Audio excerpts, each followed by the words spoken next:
retour chez Animaux Olympiques. Ça te fait quoi?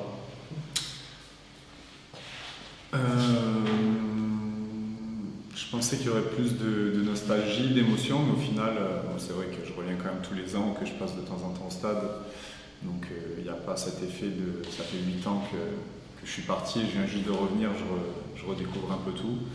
Donc ça s'est bien passé, je suis arrivé dès les premiers jours, je me suis senti comme à l'époque, à la maison. Donc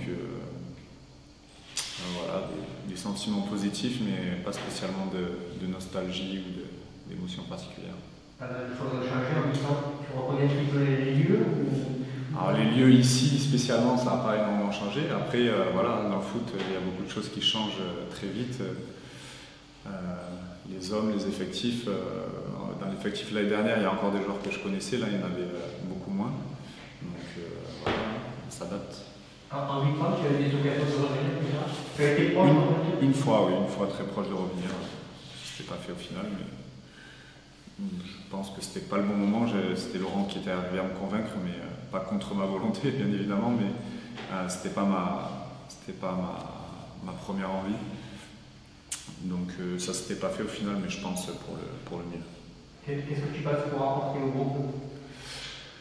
Alors moi, ce que j'ai envie d'apporter, ce serait de la qualité sur le terrain, jouer beaucoup de matchs et apporter de la qualité individuelle pour que ça apporte au groupe voilà, des performances de bon niveau, beaucoup de communication sur le terrain, d'organisation. Ça, c'est ce que j'ai envie. Après, je sais qu'on attend de moi ici que je transmette aussi mon expérience. Il y a un groupe très très jeune et c'est vrai qu'à part Malik, il n'y avait pas beaucoup de joueurs d'expérience.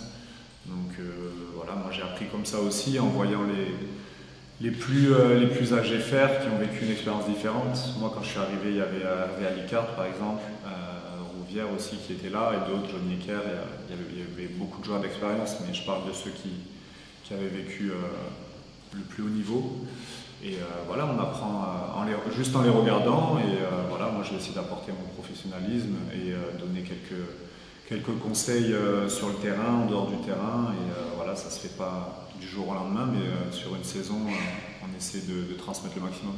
Tu sais, alors, pour une saison, plus une conditionnée, elle est conditionnée à quoi la deuxième saison? À un nombre de matchs cohérent par rapport à un nombre de matchs cohérent. Tu as hésité à t'engager, à revenir Oui. Dans les autres orientations, peut-être Je ne savais pas vraiment ce que je voulais faire. Je m'étais dit que je prenais les vacances, donc en Belgique on a fini le 15 avril, donc assez tôt. Je m'étais dit que je prendrais les vacances pour réfléchir à ce que je voulais faire. Et c'est vrai qu'à la fin des vacances, je n'étais pas beaucoup plus avancé. Je ne savais pas trop ce que j'avais envie de faire, arrêter, partir à l'étranger. On avait un projet familial aussi de partir en Indonésie spécifiquement.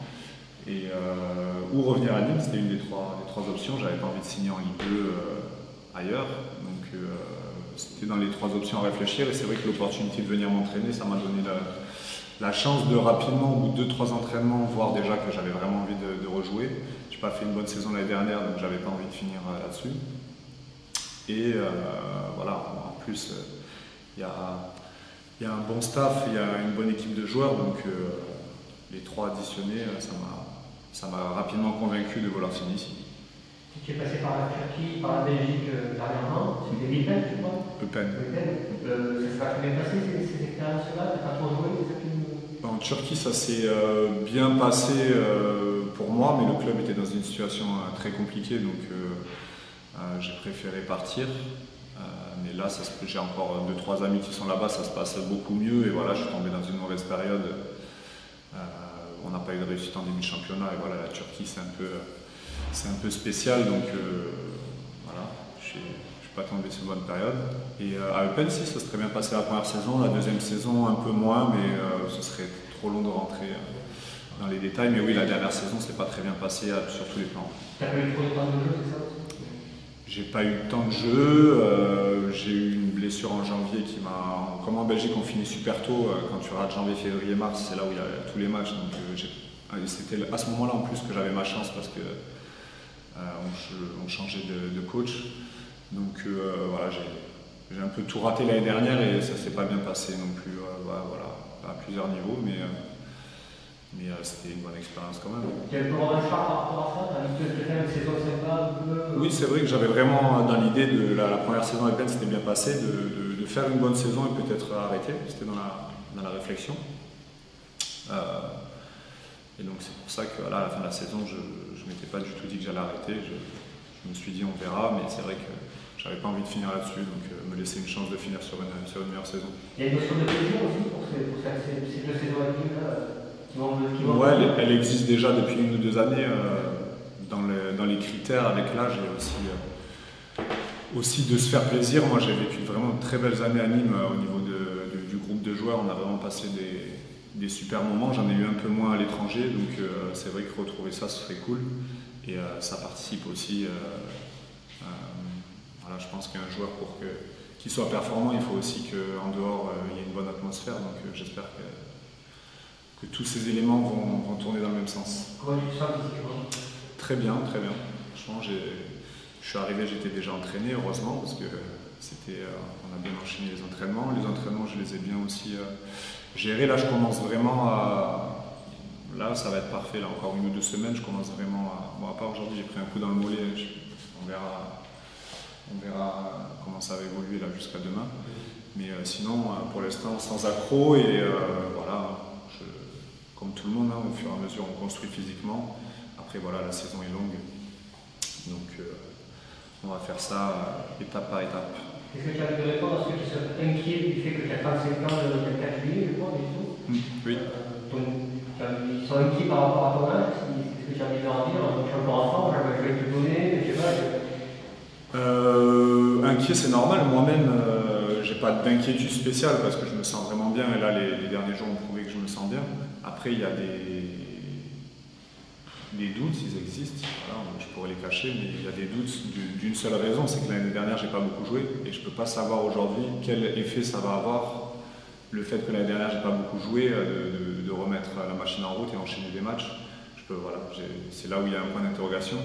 Après, l'année dernière, je me suis entraîné pendant 3-4 mois sans jouer et j'étais à l'entraînement et j'étais en forme. Donc voilà, il y a ce petit point d'interrogation sur le fait que l'année dernière était une saison relativement blanche et que voilà, on finit tout en plus le championnat. Donc depuis, même si je m'entraîne individuellement, ça fait vraiment 4-5 mois qu'il n'y a pas de compétition. Donc voilà, pour l'instant, ça se passe bien ici. Voilà, on verra, on fera le bilan à la fin de la saison. Quand tu es parti, tu étais capitaine. Oui. Tu reviens, est-ce que tu vas récupérer ton brassard? Voilà, c'est Nico peut-être? Alors là, j'en ai aucune idée, j'en ai pas discuté avec le coach. Je suis arrivé, c'est Nico le capitaine aujourd'hui. Je pense qu'il y aura une discussion avant le championnat avec le coach, avec son staff, et c'est eux qui décident. Moi, brassard ou pas brassard, ça va pas changer. Ce que je dirais au coach, c'est que ça va pas changer du tout mon rôle. S'il a besoin que symboliquement ce soit moi le capitaine, j'en serais ravi, mais moi je ferai mon rôle de joueur d'expérience et si on a besoin de moi dans quelconque domaine, voilà, moi je suis là pour aider au maximum. Tu as retrouvé des joueurs que tu avais côtoyés ailleurs, de ta carrière ou pas? À part Nico que tu as connu du jeu? Non, je crois pas, non. Non, il y a beaucoup de joueurs qui ont joué en France ici, donc je n'ai pas croisé beaucoup de joueurs du championnat de France.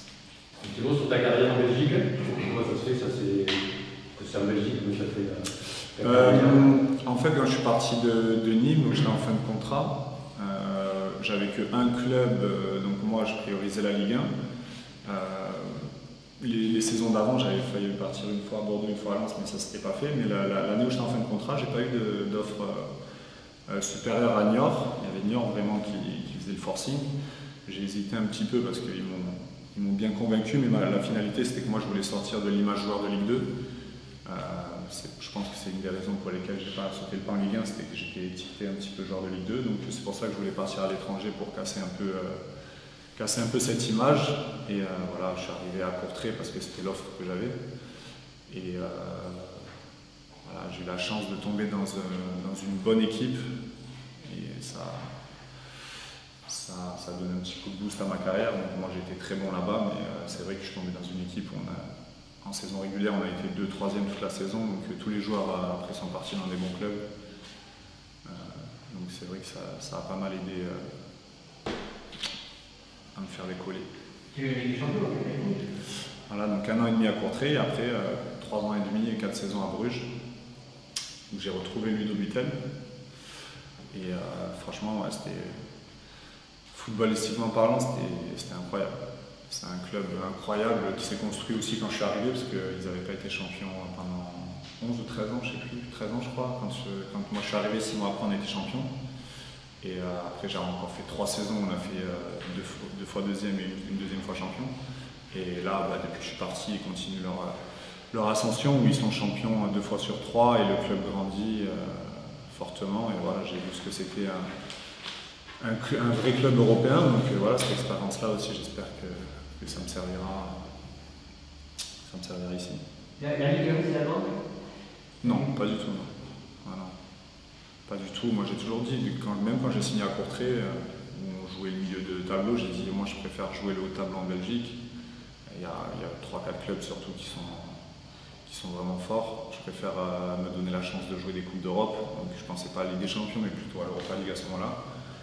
Et que jouer, voilà, moi j'avais pas le niveau pour jouer à Monaco, à Marseille ou à Paris, donc plutôt que de jouer dans un club qui joue le maintien en Ligue 1, je préférais me faire plaisir en Ligue 2. Le championnat est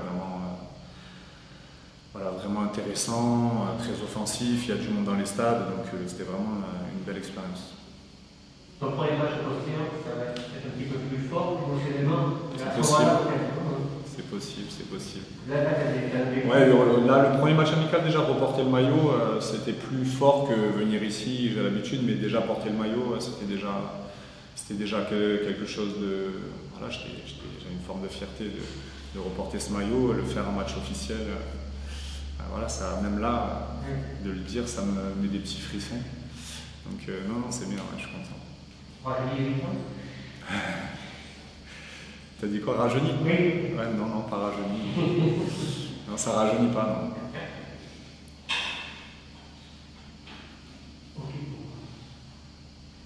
Donc pour le reste, c'est pas sur le du coup Voilà, je te donne des infos avant le coach. J'ai pris un bon coup là dans le mollet, mais ça allait bien quand c'était chaud, mais là ça commence à être... Donc je dois voir le docteur, là on l'attendait, il était sur la route. Mollet droit, gauche? Gauche. On va décider, vu qu'après il y a 2 jours de repos, on va voir comment ça évolue. Sinon, je joue à défense à droite, tu as déjà joué dans les autres clubs où tu es passé, tu as déjà joué ou... Ouais, j'ai plus joué à droite de la défense à 3, mais ouais, j'ai fait un peu de tout, mais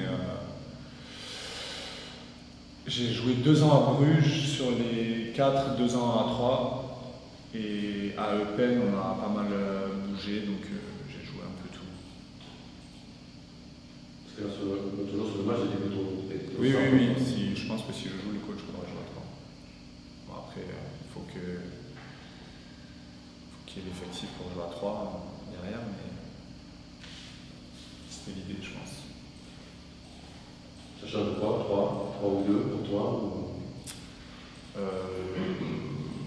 Ça change quoi? Ça change beaucoup, ni en positif ni en négatif, c'est juste une autre organisation, une autre manière de défendre.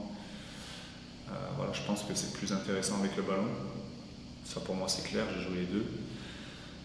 Après, sans le ballon, voilà, il faut travailler en équipe et savoir le faire, savoir défendre. Tout le monde doit savoir. Il y a un peu moins peut-être d'automatisme, les joueurs sont beaucoup formés, peut-être un peu moins maintenant, mais les joueurs sont formés dans les 4-4-2 classiques ou 4-2-3-1, donc il y a certains automatismes qui ne sont pas naturels. Donc voilà, il faut le travailler.